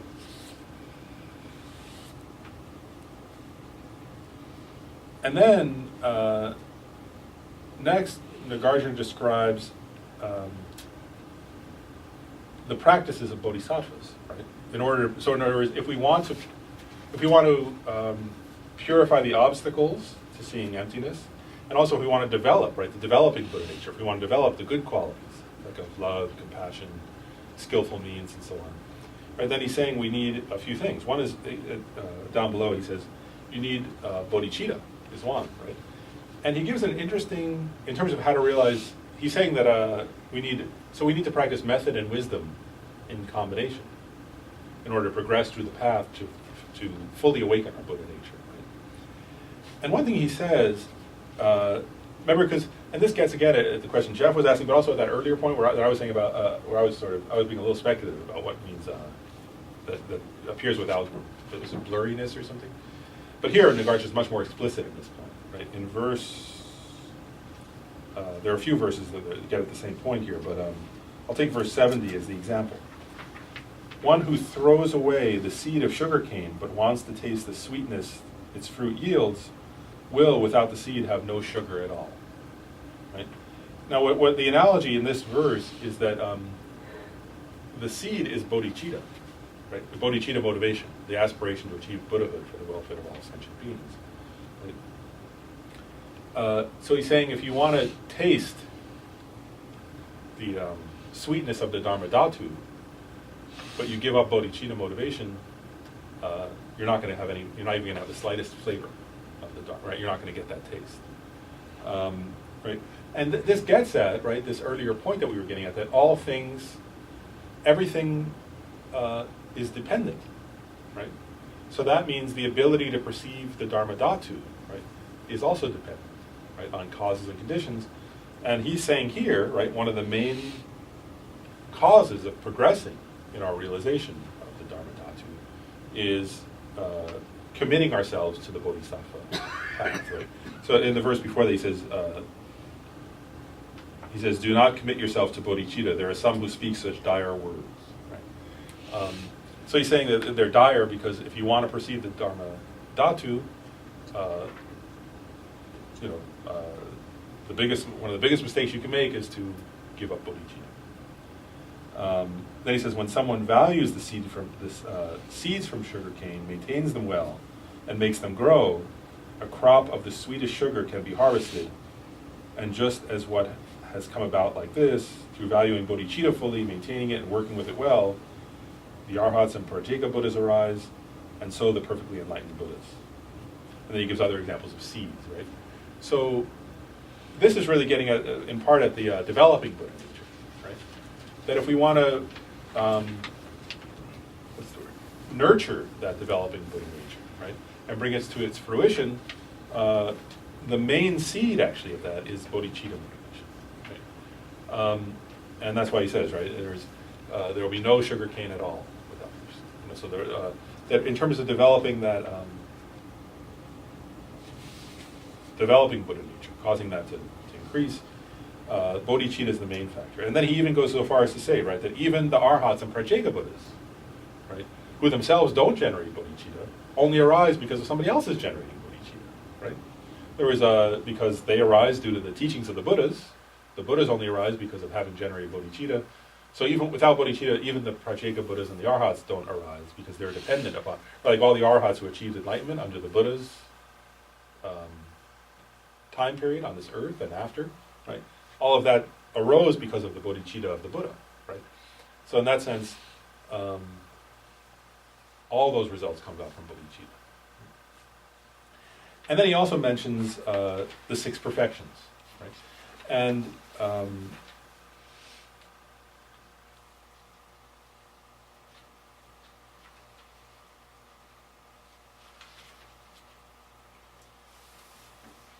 in verse 66, actually, he said, if one endures a range of hardships and ethics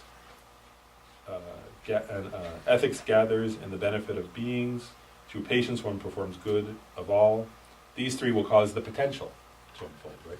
So the potential in that sense is the developing Buddha nature, right? That those are the things that nourish. You know, if you can almost think of it this way, right? The seed itself is bodhicitta, right? What nourishes that seed are the perfections, right, that cause it to grow and transform into the forms of a Buddha. And then he says, goes on, right, through building. So 69, like the last 2 verses, 69, the last 2 lines say like the Dharmakaya will be out of reach. Yeah, but there are some who speak such dire words, but were there no bodhisattvas to develop, the Dharmakaya would be out of reach, right? So it means that if bodhisattvas don't, in other words, if people don't take the bodhisattva vow and if people don't generate bodhicitta, take the bodhisattva vow and practice the 6 perfections, then even though beings have this nature, right, this Buddha nature, nobody would realize the Dharmakaya. Only it's totally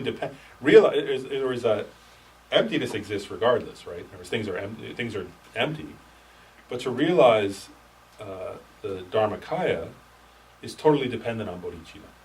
That's what he's saying there, right? So if bodhisattva, in other words, without bodhisattvas, then the Dharmakaya would be out of reach, right? So it's only through bodhicitta that one can reach the Dharmakaya, is what he's saying. So it's not out of reach if you generate bodhicitta. That's the point there. Because that's the main cause of developing. So if you realize emptiness, but so can you realize Buddha nature without bodhicitta? The idea there would be you can't realize, you can a prajeka Buddha, right, and all, which is sometimes they call them individual realizer, or arhat, right? They don't give rise to bodhicitta, and they do realize emptiness. And from the middle way school's point of view, they realize emptiness correctly. You know, to become a prajeka Buddha or an arhat, you have to realize emptiness in a valid, correct way. But they don't realize bodhicitta, so they don't achieve the Dharmakaya at that time. right? Whereas there is like when one becomes an arhat, one has not achieved Dharmakaya. Actually, one has just achieved one's own liberation. The Dharmakaya is the truth body of a Buddha, right? So they don't. Whereas an arhat that hasn't realized that, because one of the qualities of Dharmakaya of the Buddha's mind, let's say, is omniscience, and an arhat doesn't have that quality, for example. So in other words, so the Dharmakaya would be out of reach. And one thing that Nagarjuna is saying is, so you can realize emptiness without bodhicitta for sure, because arhats do that. But actually, one thing Nagarjuna is saying here is that even the arhats actually wouldn't gain their result if it weren't for somebody else realizing bodhicitta, right? Because nobody would teach them. Like, they need a Buddha, right? Because arhats only arise because the Buddha, one of the definitions of an arhat is they call it also a shravaka, which means listener, right? And that means they listened in order to achieve that result. So part of the point being that the arhat realizing emptiness doesn't depend on their generating bodhicitta, because they didn't generate bodhicitta, but it depends upon the Buddhas having generated bodhicitta before, and then guided them, and then taught them. But they themselves did not realize bodhicitta at that time. Is that? So yeah, so to realize the Dharmakaya, you do have to realize bodhicitta. But to realize emptiness, taking the example of an arhat, you don't have to have realized bodhicitta.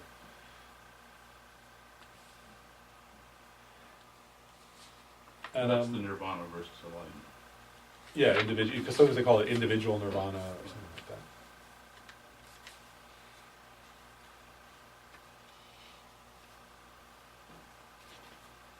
And then,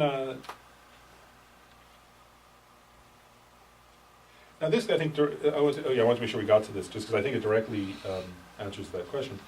Let's look just briefly at verse 74 and 75.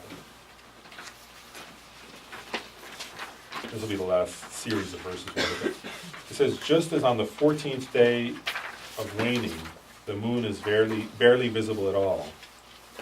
For aspirants who wish to make the greatest journey, the kayas are but barely visible. Just as the moon, when it's new, visibly grows larger bit by bit, those who have reached the bhumis see the Dharmakaya more and more. And so I want to say is like, I think he's saying, right, so the on the lunar calendar, right, over the first 14 days of the month, the moon goes from full to new, I guess, is that what, or is that what it's called? Anyway, it's, smaller and smaller. What's that called when it's at the least? Waning. It's waning over that period, but then there's the full moon and the. Teach in fourth grade, and I just can't remember. It might be called new moon. I'm not sure. Second grade is when you can't see it. Yeah, new moon. Yeah, so it goes from the full moon down to the new moon, and then goes back up to the full, right? Yeah, you know what I mean, though, right? So it's going from the full moon down to the new moon, and then up, right? And so, one thing the Guardian is saying here is that, like, that for so what's we say? So for us, right? Because we're actually some of us might be like the person in verse 74, aspirants who wish to make the greatest journey, right? So the greatest journey means the journey to Buddhahood, right? For sure.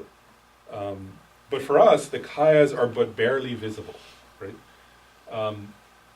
Actually, the closest we can get, right, is that we can maybe see we see a drawing of the Buddha, we see a teacher, right? Like, in other words, our karma is so impure that we can't even see the what's it called, historical Buddha, right, who had the 32 marks and was radiating light rays and whatever. Like, we can't see the miracles of that being, right?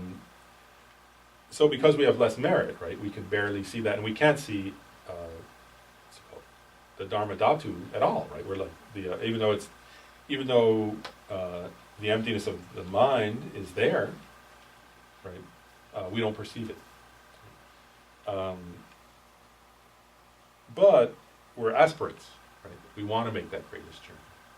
And so then he points out, right, this is what we were getting earlier, so the moon when it is new, so that's the new moon, right, in total darkness, but visibly grows larger and larger, right, until eventually you see the full moon. So what Nagarjuna is saying here is that, right, we talked about this a little bit last time, there are 10 grounds, or bhumis, that bodhisattvas progress through with the first bhumi arising at the time that one sees emptiness directly. Right? And that one is referred to in verse 78 called the joyful. That's the first bhumi, the joyful. And actually, Nagarjuna then goes through from verse 78 to 88, he goes through all 10 bhumis. And what he's describing there is how, what's you say it, like, so from, like, up until one has achieved that first bhumi, right, which is on the path of seeing and is direct perception of emptiness, one is like the aspirant who can barely see at all, right? And so think about that just for a moment, right? Like, what that's partly saying is that, like, from the point of view of, one of the main categorizations that in Buddhism is there are ordinary sentient beings and there are Aryas, which means noble ones. Right? And so, like, and Nagarjuna sometimes will say things like, there are different synonyms for ordinary sentient being, like childish one, immature one, ignorant one, confused being. You know. All of those are referring to us, right? To those who have not yet seen emptiness directly. And so, like, on a spiritual level, right, such beings are, what's the word, immature, or childish, don't really know much, you know, are stumbling around, right, are like little kids at nursery school, you know, getting in fights over who, you know, whose Play-Doh it is or something, like, you know, and you know, and in what sense are we ordinary beings childish, right? Because that's right from our point, again, going back to that relativity of, right, from our point of view, if we look at kids in a nursery school, we say, oh, they're childish, right? And from our perspective, right, that's a valid relational designation. So part of it is that from the point of view of Aryas, right, when they look at us, they say, oh, spiritually they're so childish. They don't know what they're doing. They're acting so silly, you know. They get upset over nothing, you know, and they worry about, like, you know, from their point of view, they say they worry about the silliest things, relationships and money and, like, status and how they look and, you know, their appearance and their stuff, like, you know, how silly that is, right? Like children fighting over Play-Doh, right? They think like that. They would look at us and say that we're very, and they can't, and also, like, and they don't know, you know, what we say about children, oh, they don't know what the real world is like. Right? Well, Aryas look at us and say, they have no idea what the real world is like. You know, so we're like that, right? And most childish, ordinary beings don't even have the aspiration, right? And then some do, and that's who would be studying this text, right? Or those who have the aspiration to make the greatest journey. And why is it the greatest journey? I mean, there are many reasons, I think. But, you know, one is that the result is the greatest of results, right? Another, though, another is that all the journeys within samsara, as according to Buddhism, you've actually made them an infinite number of times, right? Because you know, we're beginningless, right? Mental consciousness is beginningless. So all the other journeys within samsara you've made over and over and over. You know, you've climbed an endless number of mountains. You've gotten married an endless number of times. You died an endless number. You know, all those, like, journeys or goals are not the greatest. One is because you've already done them. Another is because they don't give any ultimate, permanent. You know, it's like when you climb the highest mountain, you have to come back down. Right? If you say, oh, my goal is to make $1 million or $1 billion, you know, like, then you die and you lose it, right? Whatever that is, you know, if you say my goal is to find the perfect spouse, right? Well, then either end up. It ends, right? Either in divorce or death, one or the other. So all those journeys are not the greatest journey. Right? The greatest journey, in one sense, is because it's unique. It's one you've never made before. It's one that when you achieve the result of that, you don't have to do it again. It's a final. In terms of the journey, it's a final journey. And then also another reason it's greatest, right, is that it has the greatest benefit to the greatest number of beings, right? It's like anything you could do that would have meaning, right? There's no more meaningful one, because becoming enlightened, the definition of that, right, is the very definition of what does it mean to become enlightened is you become the most compassionate and skillful possible to be of benefit to others. So in that sense, it's also the greatest journey. So then, anyway, so then, okay, so the Aryas look at us, right, and we're immature, or, you know, we don't see reality, right? And then what this is describing, right, is that with that image of the waxing moon, is that it's through the bodhisattva's practice, right? The main seed was bodhicitta, right? And then based on bodhicitta, practicing the 6 perfections, right? And then once the being sees emptiness directly, they've poked the first hole, right? Where they actually then see the Dharmadhatu, right? For the first time, really, directly. And so then what happens is, right, over these 10 bhumis, right, and as you'll see here, if you look through these next 10 verses, he gives a lot of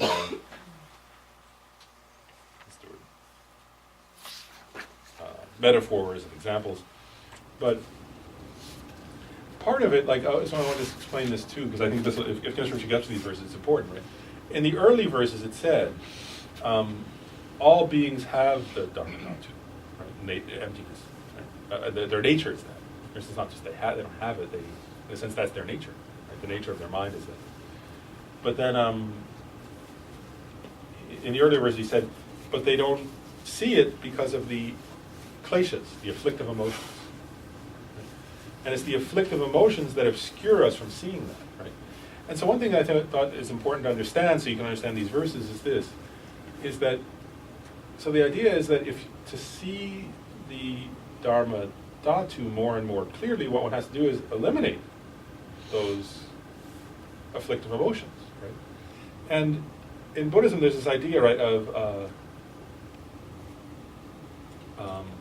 Nagarjuna mentions it in the text, but of where they can, as one progresses through those different bhumis, one achieves the permanent cessation of different afflictive emotions, right?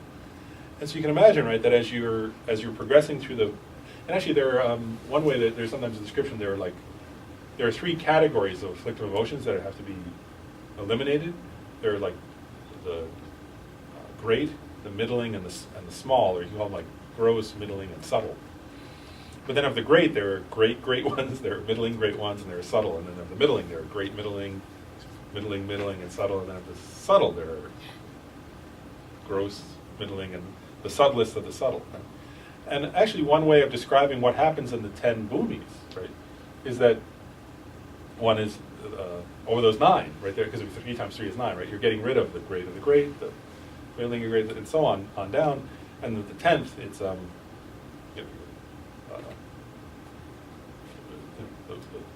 vases. It's illuminated, right? And so, so in a way, part of this process is, it's interesting, right? Is that in order, it's dependent, though, right? In order to get rid of the afflictive emotions permanently, you have to realize emptiness. And then, in order to more fully reveal the Dharmadhatu, right? You have to continue meditating on emptiness in order to get rid of more and more, to cause to cease more and more of the afflictive emotions. And as you do that, the Dharmadhatu becomes more and more luminous to you, or more and more evident to you. Which is the part of the method. Right. Yep. Yeah, exactly. And and actually, one way of saying that is this. Actually, if you think about it in terms of the method and wisdom aspects, remember we were saying earlier there are 2 aspects to the Buddha nature. There's the abiding Buddha nature and the developing Buddha nature. But the abiding just means that it's an emptiness. Right? That one's an emptiness, and then developing is the clarity of mind. So in one sense, through the method aspects of the path are mainly nourishing the developing Buddha nature, and then by meditating on emptiness, the wisdom aspect of the path, you're mainly aiming to perceive that abiding Buddha nature. But one thing that's interesting, if you look at the 10 perfections, the 10 bhumis, right? I mean, the 10 bhumis, is this: is that each of the progress in each of those depends upon the other. And what I mean by that is this: is, for example, take the first bhumi as an example. Right? It said that bodhisattvas on that first bhumi, the joyful one, right? On that first bhumi, bodhisattvas are said to complete the perfection of generosity, which is the first of the 6 perfections. Right? And so, like, they enter that bhumi when they first realize emptiness. Right? And then the bodhisattva, as they're abiding on that bhumi, they say perfects the practice of generosity. What that really means, right, in Shantideva he describes this, is that the bodhisattva reaches a level where they're by the end of the first bhumi, they can experientially be happy to give away anything, right? And that's the bhumi on which, like, you read, like, those stories of the Buddha's previous lives where he was, like, so happy to come across a tigress that that was starving, right? Because he was the first, I think, I don't know if I'm sure, he was definitely an Arya bodhisattva. I think he was on the first bhumi, because I think he was trying to perfect that, right? He was saying, I need to get better at giving stuff away. Please ask for my eyeballs. Please ask for my body. Please, because, like, I want to complete the first perfection, but I can't complete the first perfection without objects to give to, right? So what's interesting, though, is this: is that you can only reach the first bhumi through meditation on emptiness, right? In other words, by seeing emptiness directly, right? Then you can only complete the first bhumi by you continue to meditate on emptiness while you're on that level, right? But you have to do the method aspect of that. So you're continuing with your bodhicitta, but you're doing all the perfections, right? But you're emphasizing the perfection of giving at that point. And then you reach a point where you're, like, joyful to give away everything, right? And anything. Right? But then, at that point, right, when the bodhisattvas accumulate that much merit and that much inner qualities, then, like, each time a bodhisattva progresses from like the first bhumi to the second, or second to the third, or third to the fourth, right? After practicing all that method aspect of the path, right? In this case, all the perfections, but mainly generosity was an emphasis, right? Then the bodhisattva has been, periodically meditating on emptiness. So then they sit down, and they think about it, and they also remember emptiness even as they're practicing giving. Right? They remember the emptiness of the giver, the gift, and the receiver. Right? But then, in order to progress to the next bhumi, the bodhisattva sits down and again has a meditation on emptiness that involves directly perceiving emptiness. Right? And that's the only way to progress from the next to the next bhumi. And so each transition between bhumis occurs with is dependent upon realizing emptiness. So the point being that each is again, like that progress through these bhumis, as you're saying, each depends upon the other, and through the practice of giving, ethics, patience, and joyful effort, right? Those are mainly causes for causing that developing Buddha nature to develop, which eventually transforms into the form bodies, right? The Nirmanakaya and the Sambhogakaya. And then there are those meditations on emptiness, right? The main that one is doing all along, but mainly, that also one that's required to progress through the bhumis. Are the main causes of giving rise to the Dharmakaya of a Buddha. So in that sense, and it's interesting, right? Because the practices have to be in Sutrayana. They're not. They each influence the other, but they're not. In union. Yeah, they're not in union in the same instant. That's unique to Tantra. Right? When in Sutra, they're practiced sort of in sequence, back and forth, with where as you're practicing, for example, generosity, you're remembering emptiness, right? Then you give rise to bodhicitta, but then as and they say that then you meditate on emptiness, which is aspect of this, right? There's no conceptual thoughts, but they say that your meditation is, because before it and after it you were meditating on bodhicitta, it's influenced it's affected by that in some sense in terms of the result. So each one is influencing the other, but you're practicing them kind of over and over again in relation. And then one thing that's interesting is then the results, right, of those kayas, right? We said this last time that so the form bodies and the truth body, the Buddha, right? That those are, in some sense, for a Buddha, those are, we say that they're the same entity. They're not, the form body and the truth body are not two separate things. They're perceived as separate, and you can sort of conceptually separate them, but they're not. Like we said, we said like there's we call it. I said the same entity but different isolates. That's a philosophical term. And that's like saying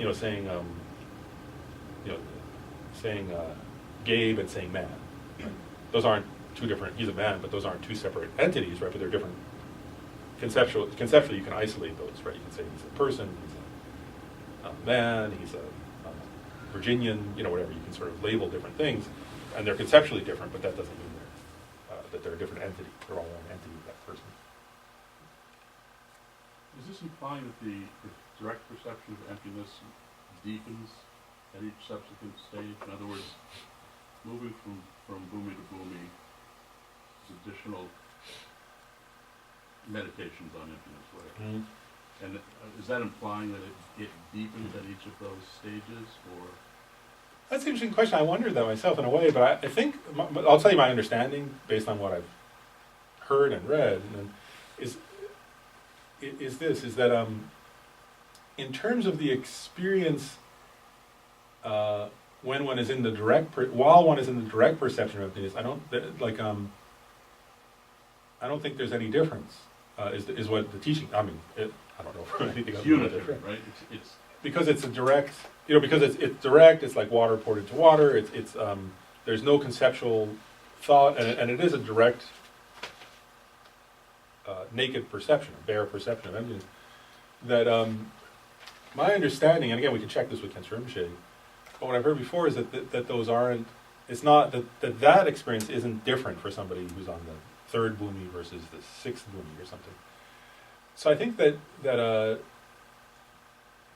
I think probably where the difference comes is that, you see, while, like, what's the way to say this? When, the idea is, right, where I was saying, like, that as one progresses through the bhumis, one eliminates, one has these cessations, right? And, of the afflictions. Of the afflictive emotions. More and more subtle afflictions. Yeah, so the more and more subtle ones get, as one progresses, subtler and subtler afflictive emotions are eliminated. And that only happens, one creates the merit for that to happen, in part by the practice of method, but the actual cessations occur, it's a little tricky because actually technically from the middle way, I'm sort of hesitating. In a technical sense, I'm not finding the easy way to say it in English, because technically in the middle way school, in the Prasangika school, the cessations are that the person has a, for example, let's say the person has achieved the cessation of, where they've cut off all capacity to give rise to anger. They can they're no longer capable of that, which would happen when one completes the perfection of patience, right? So on that bhumi, right? That I'll sort of say this, that from a technical point of view, cessation is the emptiness of that mind. So I don't know how do you say it. I don't know how to say it. Like, or is it this? Like, there's a quality of having permanently stopped giving rise to a certain afflictive emotion, but from a philosophical point of view, that cessation means the emptiness of the mind of the person who's no longer capable of giving rise to an affliction. But wouldn't that mean then that the quality of the emptiness perception then progresses? Isn't that what's happening? I think, well, I'll just say what my in understanding relation is. to those afflictions. I think that the main difference comes between sessions. Actually, that's where I think, like, my understanding at least, and again, let's check this with Kensei Rinpoche, is that in the moment when the person is having the direct perception of emptiness, at least from everything I've ever heard and read, both, like, so I may be wrong, but that there's that's a perception of the true nature of reality, and that the true nature of reality is the same, whether you're first bhumi bodhisattva or an eighth bhumi bodhisattva. But that it seems that, so my understanding, so far at least, is that the difference would be, so like, let's say the person, actually, so when the person's progressing between bhumis, right, they again directly perceive emptiness, and then they eliminate more of the afflictive. At that point, they're actually achieving more eliminations or cessations of afflictive emotions. But then then there's called the subsequent, right, where they arise from that. And what I think Nagarjuna seems to be getting at, and again, this I'll be curious what Kent Rinpoche says, is that, you know, I was saying earlier, like, he gives these analogies, right? Like a hungry ghost versus a whatever, like, that these are like, in other words, that the main difference seems to be that you become different, right, as you progress, and therefore you perceive reality differently, right? And so I think the difference is that, like, because of those realizations, right, that then when the person comes out of that direct perception of emptiness, their experience of the world is different each time, and that's a difference between different levels of That makes bodhisattvas. sense. And so I think it's that I don't think it's the bare perception that's different. I think it's the times between sessions or the subsequent attainment time or something. That first of all they give rise to fewer afflictive emotions. But I think going back to your question, that then also, like, the Dharmadhatu is therefore more accessible to them, right? Because they don't have as many things to obscure it. So whether they're in so it's more accessible to them. It shines more brightly for them at each subsequent bhumi. And you know, because if you think about it, also, right, like, another way of saying, like, they're getting rid of subtler and subtler afflictive emotions is that, like, when the person first realized emptiness, right, at the path of seeing, like, that person, right, did perceive emptiness absolutely correctly and achieve certain cessations, actually, right? But they also, when they come out of that direct perception, they still have bodhicitta, right, and they've realized emptiness and they've achieved some cessations, but they've had this since beginningless time, they've had this familiarization with ignorance and the afflictive emotions, right? So sometimes people make that mistake. They think that person already got rid of all afflictive emotions, right? Then there wouldn't be 10 boobies, right? So that person still can give rise to afflictive emotions, right? But the point being that they've achieved what's there to say it? Another way of saying, like, that they're getting rid of more and more subtle afflictive emotions is that person then, by repeatedly practicing the other method aspects of the path and by repeatedly meditating on emptiness, is